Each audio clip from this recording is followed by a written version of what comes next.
topics and opinions expressed in the following show are solely those of the host and their guests and not those of W4CY Radio, its employees, or affiliates.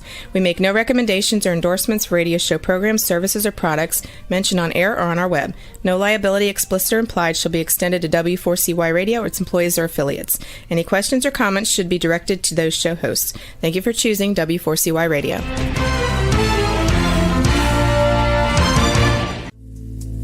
Welcome to Powerful Business Strategies, where you will find out that everything you have ever learned about growing your business is wrong. Finally, a show where you'll learn the right way to grow your business by learning business and financial strategies that your competition isn't doing. And now, here is your host, President of Next Step CFO, Michael Barbarita. And joining Michael for today's show as an executive moderator is Chucky Obio.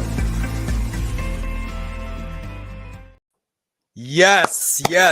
This is Chucky, and I believe that gratitude is undefeated and growth is about the next step. It is an honor for me to moderate today's discussion with my good friend, Michael. Michael, how are you? Great, Chucky. How you doing? I felt a little funny. We didn't have a show last week with the holiday. I actually got my microphone ready, but well, wait a minute. Michael, I love the fact that you stay ready. How about that? There you go. But as Chucky said, my name is Michael Barbarita. I'm president of Next Step CFO. And at Next Step CFO, we are a fractional CFO and strategic implementation firm. And our vision is to ensure overwhelmed business owners achieve the time freedom and consistent profits to build a legacy and live the life they desire. Our mission is dedicated to guiding small business owners to leveraging their time, exploding their profits, and build a meaningful legacy. And this show, Powerful Business Strategies, and our book of the same name is a step toward accomplishing that vision and mission.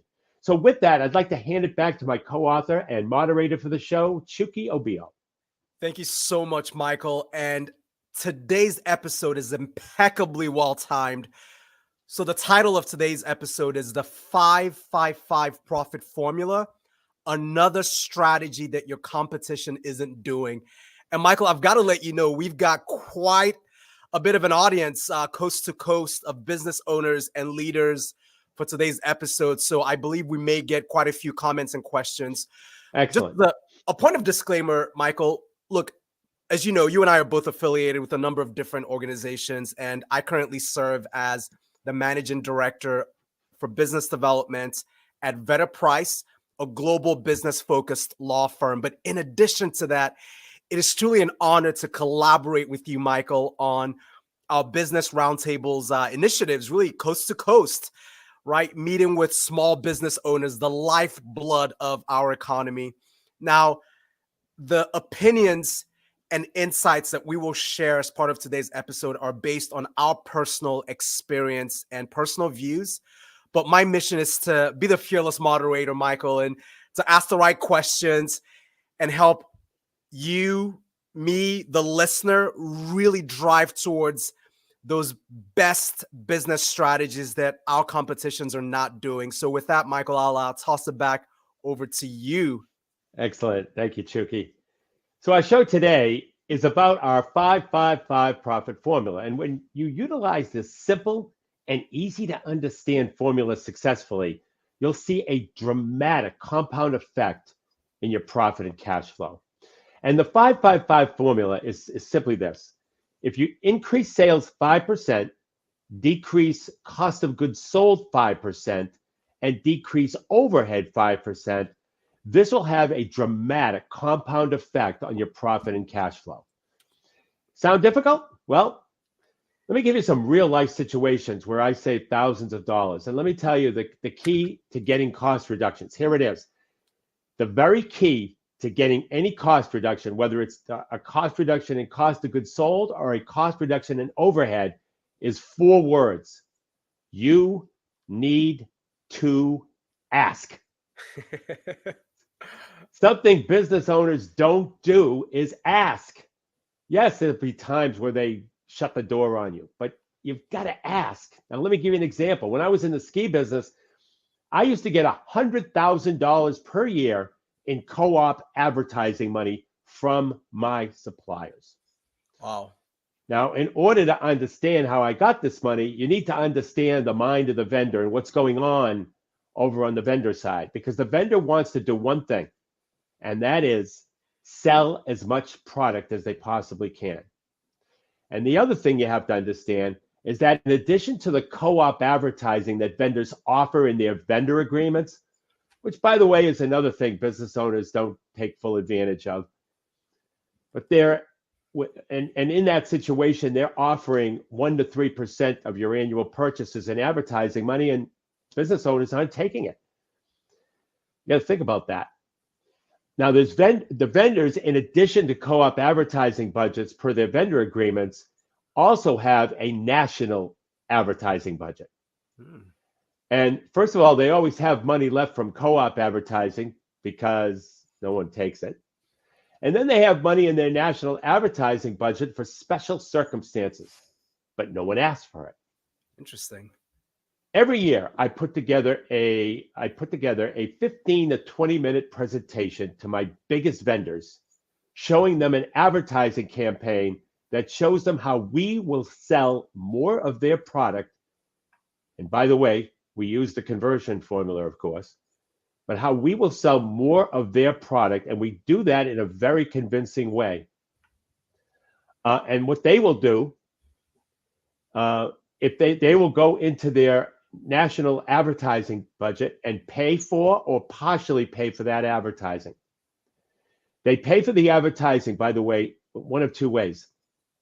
Either a deduction off of an invoice, so there's no cash being lost other than they're taking a deduction. Okay, that's insightful.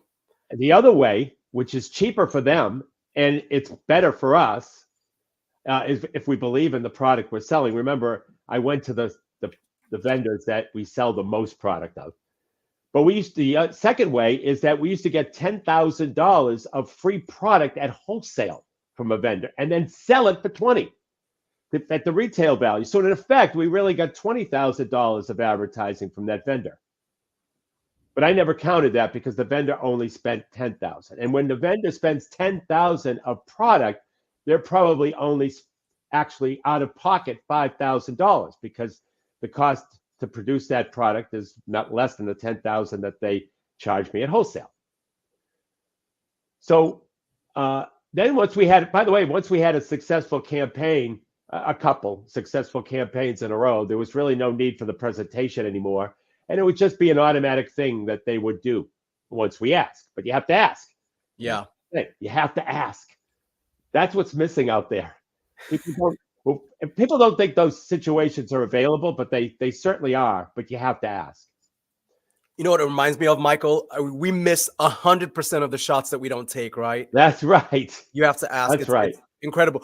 Look, Michael, you've struck a chord here. I mean, we're actually getting a stream of comments and questions. Do you have a minute to just take on one of these quick questions, Sure. Michael? Great. Sure. So the question is relative to vendors. Can you use this as a way to get a strategic vendor? So they're not actually a vendor yet, but you present this as a way to maybe entice the vendor to deepen the relationship. Yeah, probably not. And Okay. I'll tell you why. Because this is out of their pocket, and they want to prove they only do it with people who have proven to sell. Okay. And if somebody, if you don't have a relationship with them, like, just to give you an idea, this was the ski business. So I got money from Rossignol. Okay. I got money from Elan. I got money from K2. So all the big players that we knew we were going to sell, like the previous year, we probably sold, $150,000 worth of their product. So given that they were, they have a track record with us, they know we're going to sell product. We can sell product. They know we know how to market to sell product. Mm-hmm. And so they're more inclined to go with us then. Very helpful. Thank you, Michael. And so here's another area where you have to ask. Business owners think it's impossible to renegotiate the rent because you have a lease. But the landlord doesn't want to lose a tenant, and especially a commercial tenant, where they would have to do another build out or deal with the cost of vacancy. And most landlords, what's interesting, is most landlords understand cash flow problems because many of them have experienced cash flow problems themselves through real estate downturns. It's a good point. But what I found to be the best way to negotiate with the landlord is just, once again, just be totally transparent. Show them your financial statements, show them what concessions you need and whether it's short-term or long-term based on the financial position of your business. You know, when I was in the outpatient rehabilitation business, I needed a rent concession from the landlord. I had a lease. I think I was in the first year of a 5-year lease. This was 6 months in. But once again, like I did with co-op advertising, I put together a presentation with my financial statements and a business and cash flow forecast showing the landlord where my business was and the strategies I was going to implement to improve the financial position to be able to afford the current rent. And he agreed. He agreed to the rent reduction because I went through and showed him. I didn't just say I need a rent concession. I showed him how what strategies we were going to implement and how long it would take, and show him the results through a forecast. That's it. That's all. And plus, show him the current financial statements, show him the current cash flow, and he agreed. He agreed to the rent reduction, and as a give back, I added another year to the lease. So it's not impossible to discount or defer rent just because you have a lease. So before I give you an example of the effectiveness of the 555 profit formula, let me make sure you understand the definition of the terms that I'm using. So Right. I think we all know what sales are, so I won't bore you with that one.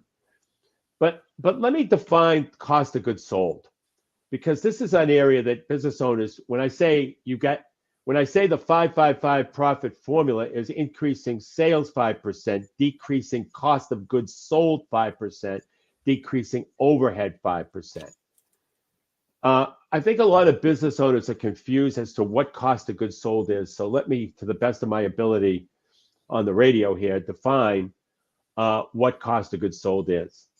So generally speaking, cost of goods sold are the direct material costs, so any direct materials, direct labor, subcontracted costs, which are costs associated with the production or delivery of the product, and any other direct cost, freight as well, specifically associated with the production and delivery of the product or service that you provide. So if you're a retailer, your cost of goods sold is primarily made up of the product you buy from manufacturers and distributors, plus freight costs, the cost of the freight to get it there. Okay, so that's probably the most simple in the area of retail. If you're a manufacturer, your cost of goods sold is primarily made up of direct materials, which are the materials that go into the production, direct labor, which is the production labor, subcontractor costs, which is the outside labor to help produce the product or deliver the product, and then freight costs. And if you're a distributor, your cost of goods sold is primarily made up of the product purchased from manufacturers, and direct labor associated with moving that product. Subcontracted costs, which once again is outside labor to help move the product, and then freight costs. And if you're a service company, your cost of goods sold is primarily made up of direct materials, which are the materials that go into the service delivery, direct labor, which is the labor that delivers the product or service, subcontracting costs, which is the outside labor, to help deliver the service again, and then freight costs.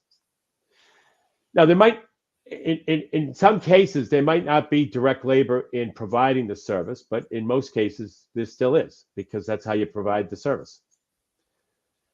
Now, overhead is primarily your fixed costs, like rent and insurance, and all the costs that support that kind of support the delivery or production of the product or service. So rent supports it because you need some place to do it.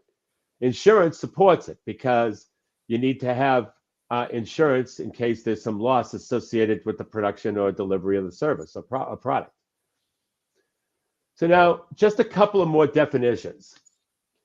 Let me define gross profit. So gross profit is simply sales, which I think we all know what those are, less cost of goods sold, which I just defined.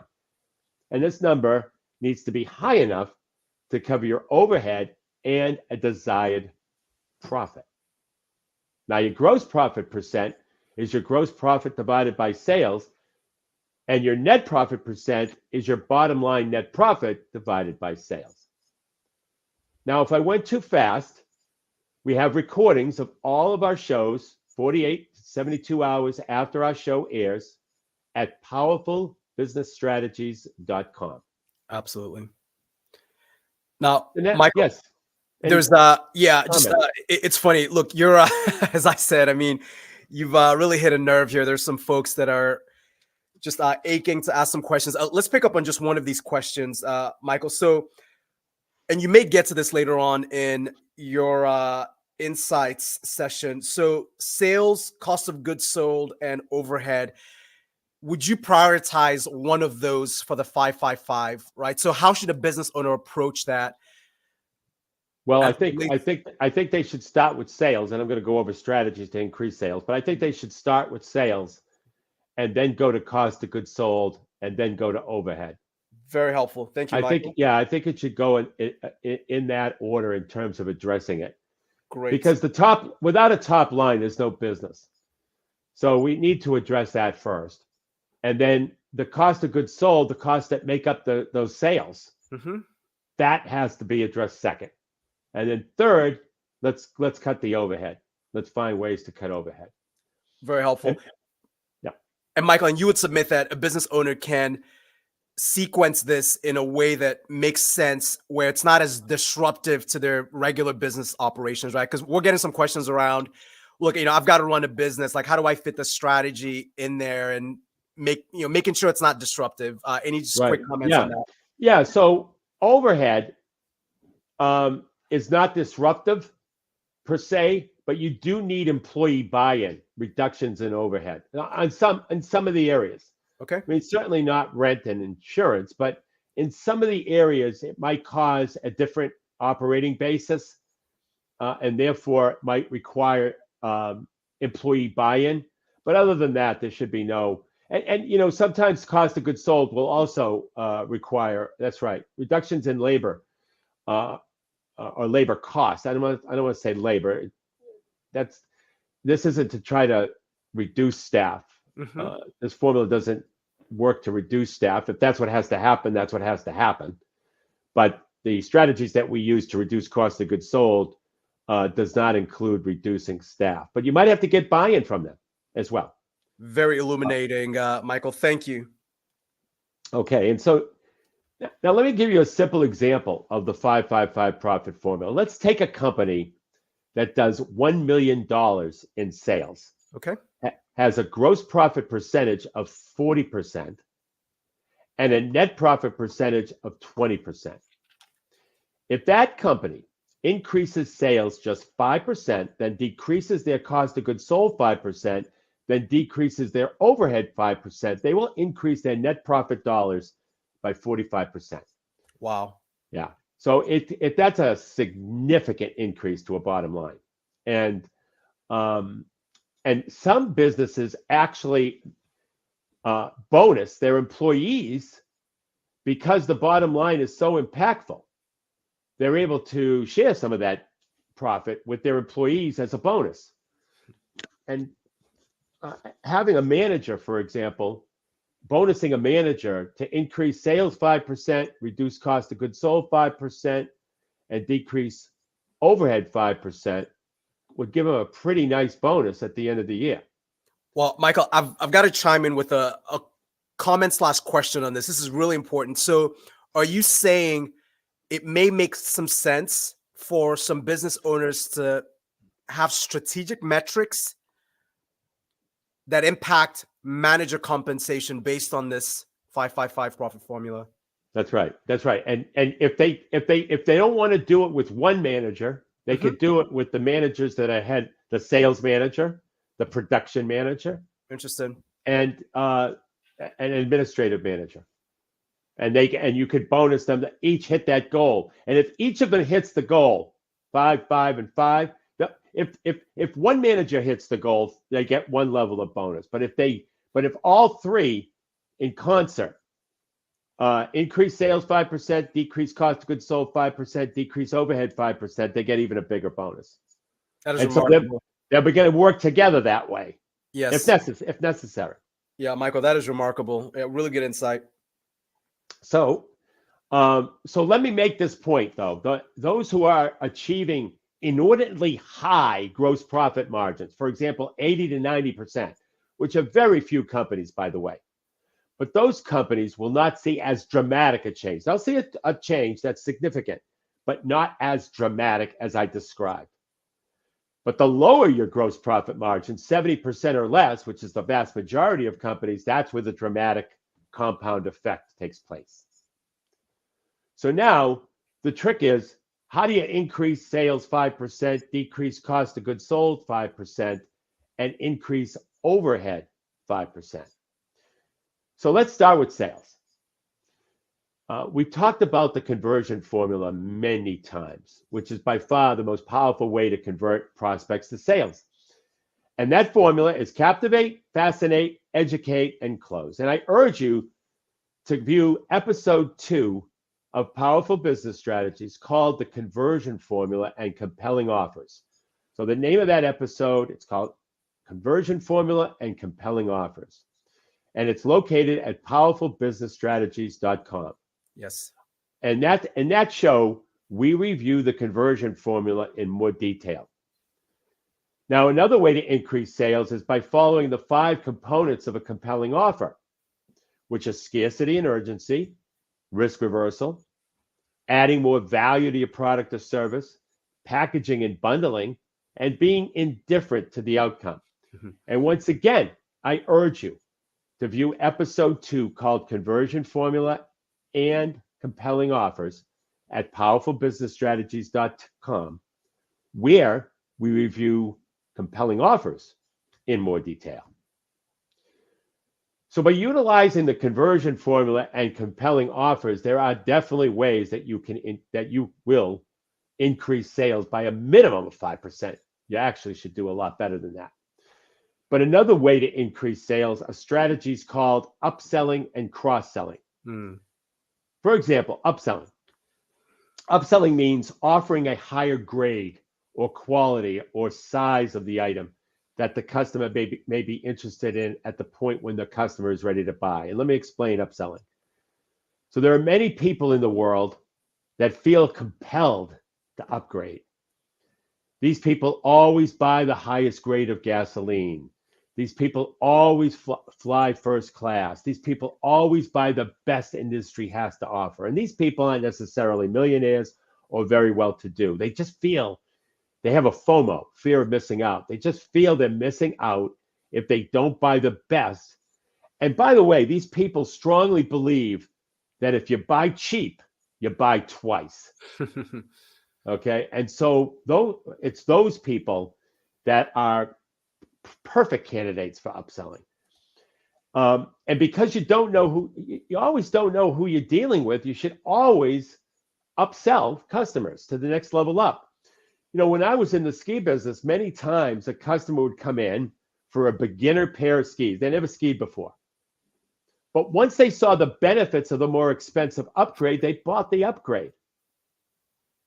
And even though the ski was built for, let's say, an intermediate skier, they saw the benefits of jumping up and getting that better ski. Cross-selling. Cross-selling means offering other products or services which complement the item the customer is interested in. Once again, at the point when the customer is ready to buy. And an example of cross-selling is when I was in the frozen cookie dough business. We had multiple varieties of cookies, of cookie dough. And if a customer didn't want a particular flavor, hey, there was always different flavors to offer them and to cross-sell. Then there's a strategy, this is something extra, called downselling. And downselling should occur when someone declines your product or service offering. So you offer them an alternative at a lower price. So for example, an example of a downsell would be, take a health club that sells, a 1-year gold membership program. The prospect declines that membership. Then the sales associate offers the prospect two low risk, low barrier to purchase options. One would be a 90-day, called a 90-day health makeover membership, or a 1-week trial membership. Both of these are of a lower value to the gold membership, but the sales were made. And this is tremendous value to just making any kind of sale at all, because 34% of the time that a customer buys something from you, they'll buy something else at the point of sale if it's presented. Once again, you have to ask.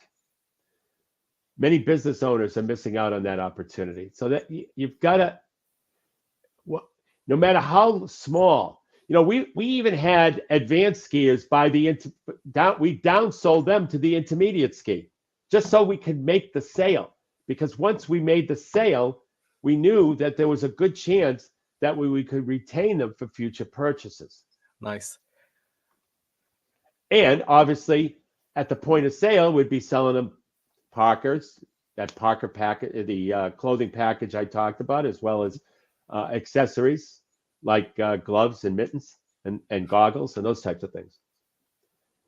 So now that we've covered how to increase sales 5%, let's work on probably what is likely perceived as the most challenging cost reductions in the 5-5-5 profit formula, and that is reducing cost of goods sold. Yes.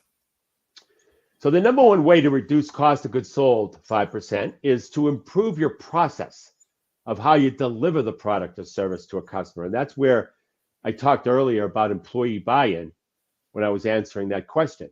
Because if you improve your process, make it more efficient, you're going to cut cost. Speed of delivery, just speed of delivery from the point in time when a customer, when you buy, let's say, the raw materials or the direct materials, to the end when you ship or deliver the product, if you can increase your speed of delivery, you'll make more money. You'll be more efficient. You'll reduce your cost of goods sold. Also, many times you find inefficiencies because employees aren't following the system properly. Yeah. Not following the system properly, that lends itself to a lot of inefficiency and wasted cost. So the key is to identify where the wasted motions are and where the wasted cost is. And I can't tell you how many times I looked at a process. I don't care if I looked at it a year ago or maybe even, 6 months ago. I look at it again. I still see employees aren't following the process. I still see things that are inefficiencies in the system, people not following the system. But that's something that you can find most of the time. And speed of delivery is really, really, really important. If you can increase the speed of delivery, you can time it from the point of when the sale starts to the point where the product or service is delivered. If that speed is increased, you're going to reduce your cost of goods sold. This next area is very neglected, and that's negotiation with vendors, as I talked about in the opening about advertising. But business owners are afraid to ask. You just need to ask for these things. There are multiple areas to negotiate with vendors. So let me give you all the areas. Number one, negotiate free freight. Okay. I can't tell you how many times I've been denied, but I can't tell you how many times I asked for free freight and they gave it to me. It adds up. Now, some vendors, as an enticement, their irresistible offer, if you will, is to offer free freight. So sometimes they offer free freight just as a matter of their program. But the ones who don't, why not ask for free freight? Especially if you're getting it from someone else. You can always say, hey, I'm getting it from this vendor. Why aren't you? Negotiate better payment terms. There's a huge difference between paying something in 30 days and paying something in 45 or 60 days. Huge difference. It gives you more time to collect your receivables if you have slow paying customers. It just allows you to get the money before you have to pay for these things. So always negotiate. I don't care how great you think your terms are. Negotiate better terms, payment terms. And then co-op advertising, as I explained earlier, utilizing the vendor's national advertising budget and preparing a presentation to show them how you'll sell more of their product. Free point of purchase displays. For the most part, they should be free. Some people charge for them. So that should be something, though, that you get free. But like I said, some people charge for them. And these are just displays. And they help sell the product, obviously, but you should be getting those for nothing. Yeah. Michael, we got a really interesting question here. So let's brainstorm this. And this strategy, by the way, this assumes that you have existing relationships with all of these vendors, correct? I think you made that clear. Yeah. Right? Yes, Great. that would be, except, whoa. One little point, though. If it's a new vendor in terms of reducing cost, yes, not asking for money, like in the case of the co-op advertising, but reducing cost, you could still ask upfront. Interesting. Okay, that's a very powerful exception to that. Now, let's take the question from this angle, and I'll paraphrase a little bit here, Michael. Can you use this as part of a vendor rationalization strategy? So it seems like what this business owner is after is they've got maybe 8 vendors that they believe they could get down to like 5 vendors. And their approach would be to visit all 8 of these vendors with this recommendation or proposal. And then based on the response to that, Michael, they rationalize down the number of vendors. So what would be your reaction to that? Yeah, that's outstanding. Whoever asked that question gets an A+ for the show. Okay, there you go. And I only get a B-, so that's pretty good.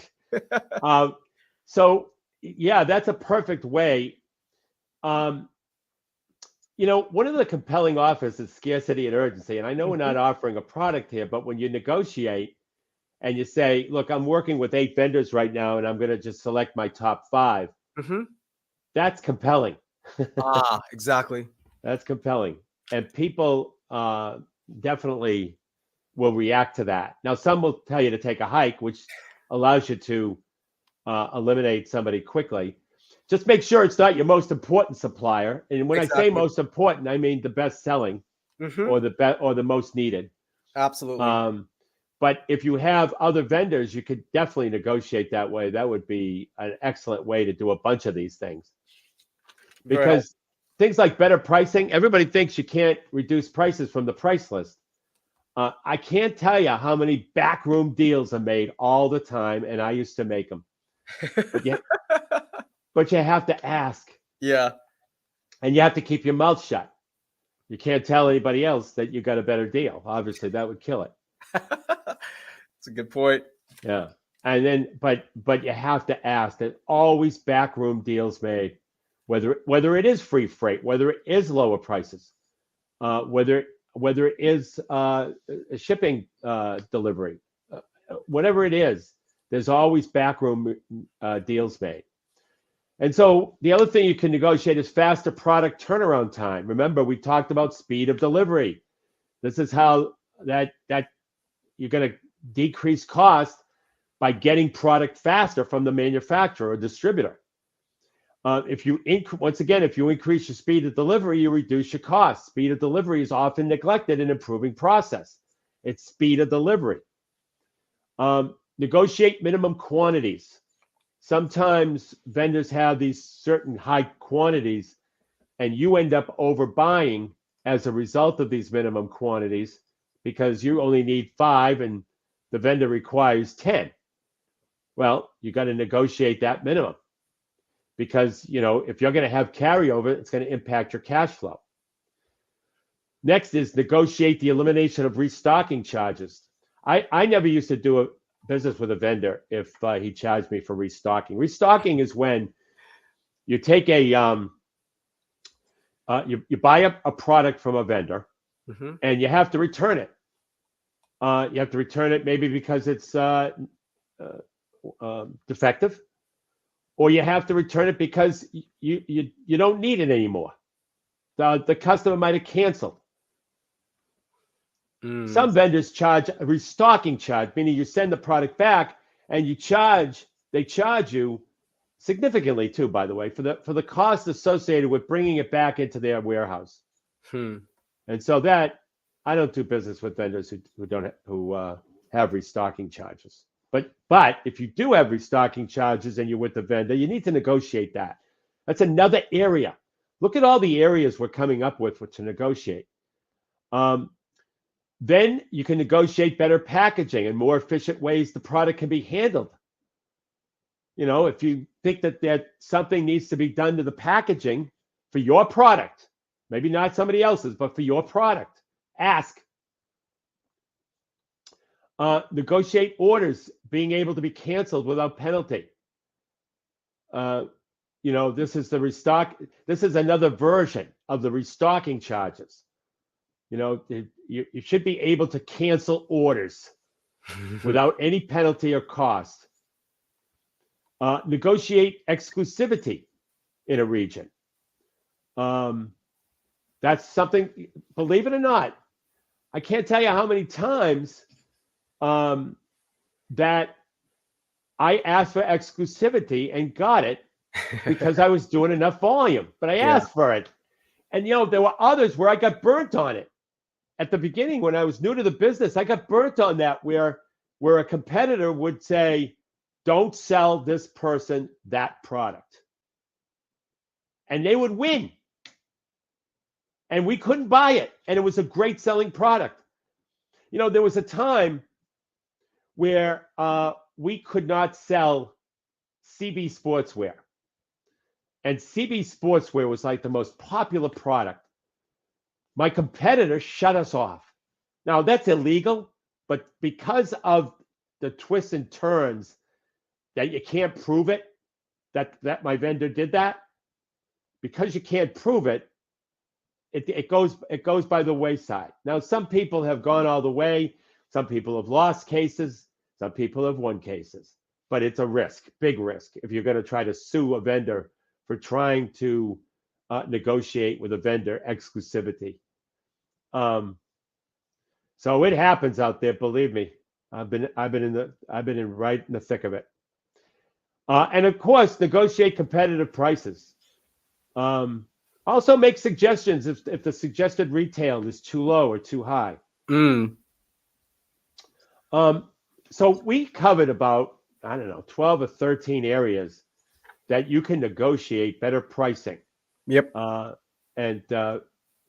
So now let's go into overhead. So those are all those areas reduce your cost of goods sold.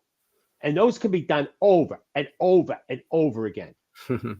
So let's find the 5% or more that you could decrease overhead. So we talked about renegotiating your lease, but you could also relocate your place of business if you're not under a lease or the lease expires to somewhere less expensive. You can audit your overhead vendors and obtain new quotes. For example, audit your insurance policies, obtain new quotes. You should always get multiple insurance quotes for all commercial insurance policies. You should audit your internet and phone services, cell and landline. Mention a competitor. Most companies will give you a discount very quickly. I can't tell you how many different companies out there. As soon as you say you're leaving or threaten to leave, all of a sudden the price drops. It's like magic. It's amazing. It's amazing how that works. Work with your CPA to understand all the tax write-offs that are available to you. You negotiate blanket purchase orders for discounts. A blanket purchase order allows an organization to bulk together purchases that would otherwise happen over an extended period of time and receive quantity discounts. Now, make sure the discounts are significant enough and the quantity purchase will be used over a reasonable period of time, because if not, you have a lot of carryover and cash flow loss. You can also audit your in-house services and see what can be outsourced, like accounting, IT, bookkeeping, CFO services. Look for reductions in waste, materials and supplies, utilities. Ask employees for suggestions on how they can reduce material, supply, and utility waste. That's a great way to get employees involved. And when somebody, if you implement an idea somebody has for cost reduction, go ahead and bonus them. That's a great way to get ideas. You cancel dues and subscriptions. If you review your credit card statement right now, many people have forgotten about certain reoccurring costs that they have, certain subscriptions that they have, and they forgot about them. Mm-hmm. Maybe you can replace more expensive outside services with in-house. So sort of the reverse. If your outside service expenses are more expensive in the areas of, let's say, janitorial or landscaping, maybe you can convert that to in-house. And then solicit employee input, as I already mentioned, for efficiency improvements. Organize stockroom and storage areas for excess inventory and supplies, or inventory and supplies you didn't realize you had. Mm-hmm. That's another thing. So let's say you have inventory. You go into your stockroom and say, I didn't know we had this, or how did this get here? Or yeah, that's what happens. Yeah. And to me, I used to ask the vendors to take it back, even if I had it for a year. Oh, wow. Yeah, absolutely. Because once again, they might say no. And what's the worst that can happen? Nothing changes. But sometimes they do it because you're a good customer. They want to retain customers, especially in an economic downturn. They don't want to lose customers or make customers feel uncomfortable or angry. Negotiate lower rates with credit card companies. Many times credit card companies will lower rates if you pay on time, but you have to call them. Yeah. I can't tell you how many times I was able to reduce a credit card interest rate just by making a phone call. If you have a lousy credit score, that's going to be difficult to do. But if you have a decent credit score, you'd be surprised how many times they'll reduce the rate. Be creative to reduce the financial impact of benefits, or reduce overtime, reduce your hours of operation. That's another way, by the way. Reducing the hours of operation allows for a more, it's like, once again, scarcity and urgency. You only have 8 hours for production. They have to get more done versus the 10 hours they were working. You also, like if you're a retailer, you can make your hours be the equivalent of one working shift. Then you can, focusing on the productivity of employees, inspecting their work with,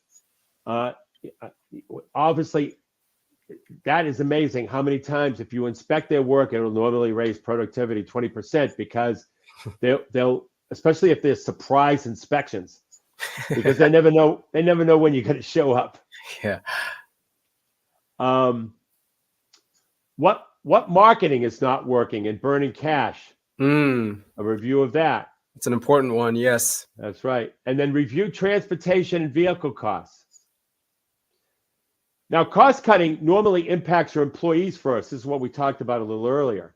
Sometimes they need to be sold on the idea. So you have to explain to your staff what they will need that they'll need to make some changes, and because the company needs to make some cuts to maintain profitability. Outline the cost to be cut, outline the timeline for implementation, and outline the reasons why. And as appropriate, as I mentioned earlier, offer a reward or incentive to staff who fulfill on their duties to help cut these costs. I mean, that's a great way to bonus people. The more that you can be specific with implementation details, the more likely you are to succeed. So, Chucky, if I answered all the questions that are in the chat, I think it is time for compliments.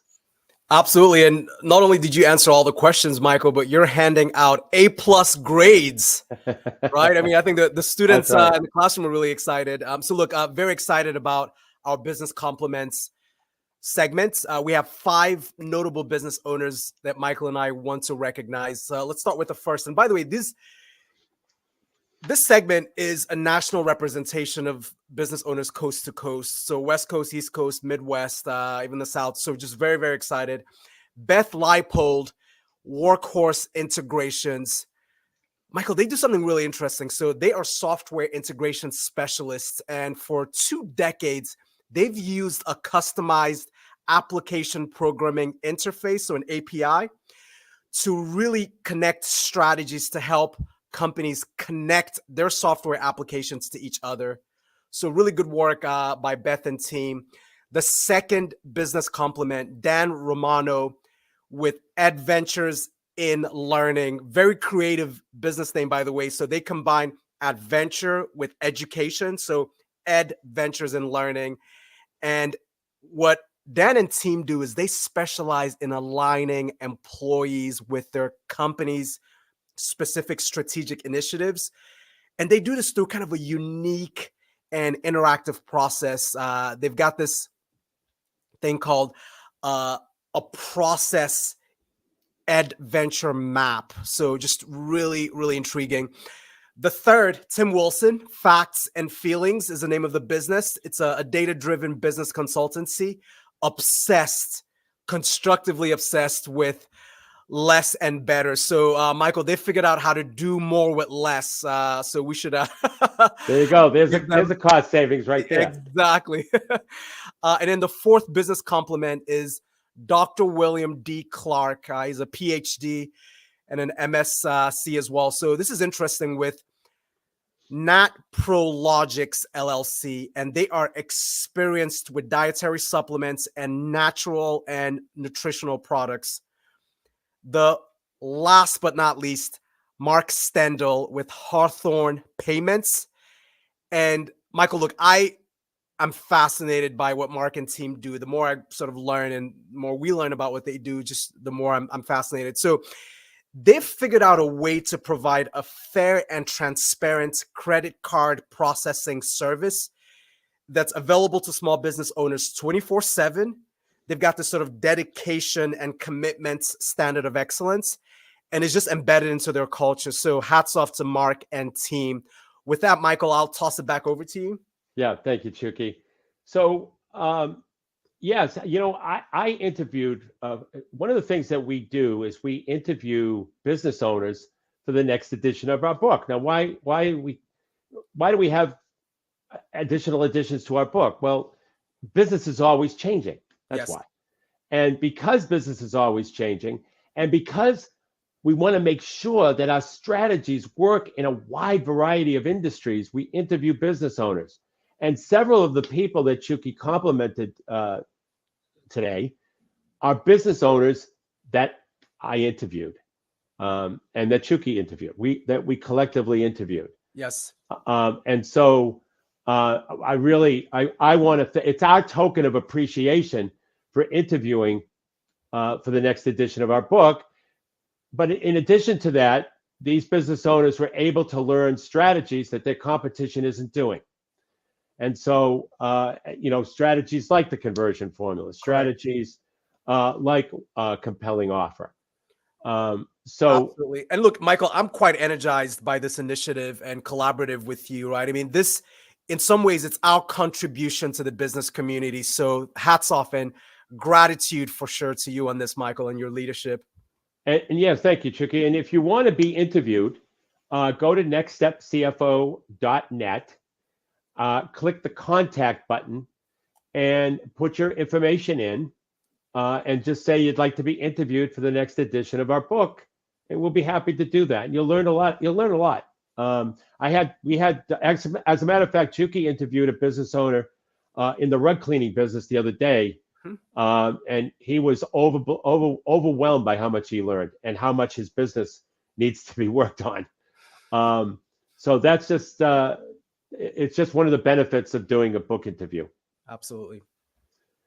Well, Chucky, to get a copy of the book, Powerful Business Strategy, simply go to our website, which is